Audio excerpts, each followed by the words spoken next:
Pra si kundër e dëgjuat edhe nga avokati, prokuroria i zhvarce e Niko Peleshit, personit i cili u mor personalisht me inskenimin edhe falsifikimin e kësaj akuze që nuk qëndron, shkon para gjykatës dhe thot që unë nuk kam parë, nuk i kam marrë ende pamjet, nuk di çfarë ka ndodhur, po unë them caktohet një mas sigurie, vlerësova si të drejt arrestimin në flagrancë për vepra që nuk qëndrojnë dhe kërkoj që të caktohet një mas sigurie kundër një personi, pavarësisht nëse ende vetë nuk i administroj këto akte.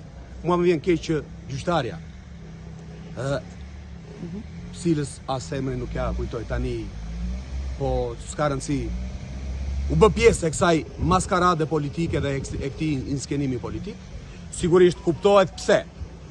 Ju e dëgjuat besoj dje kryeministrin Rama në Devoll, erdhi për t'i kërkuar votën devollinëve, foli 1 orë ca dhe nuk përmendi absolutisht as edhe një gjë se çfarë ka bërë për Devollin dhe Devollin.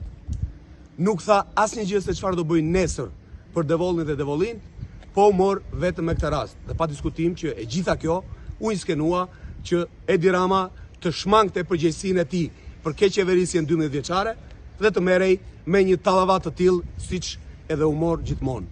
A unë e pyes prokuroren, po dhe gjyqtaren, ama justifikojnë dot pse me urdhër të drejtorit policisë, dhe këtë ka pranuar prokuroria në sallën e gjyqit, drejtori policisë delegoi që kjo çështje të punohej nga punonjësit e policisë në Korçë, ndërkohë që ka kompetencë territoriale komisariati i Devollit.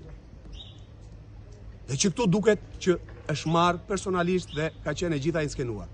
Megjithatë, unë e kuptoj, drejtori policisë, Niko Peleshi, janë eunuk të pa burr, të cilit marrin urdhra dhe zbatojnë urdhra të verbër nga shefi i tyre Edi Rama. Ndaj unë nuk e kam këtë deklarat sot me ata. Atyre do të ja përgjigjet ligjërisht ashtu siç i takon.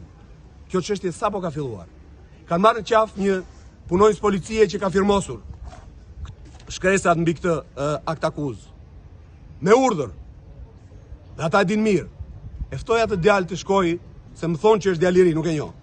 Të shkoj pa qenë nevoja që ta çoj unë.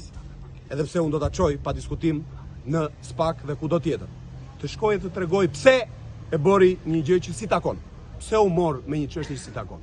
Por sot dua t'i them Edi Ramës. Këtij skërfylli 2 metra të gjatë, ajdutit më të gjatë që ka njohur ndonjëherë politika, që nuk më trem dot me këto lloj inskenimesh. Unë e di që ti je djali i Kristaqit dhe je një Pispiros, që jo vetëm kanë burgosur njerëz, por kanë marrë vendime për të varur njerëz në litar.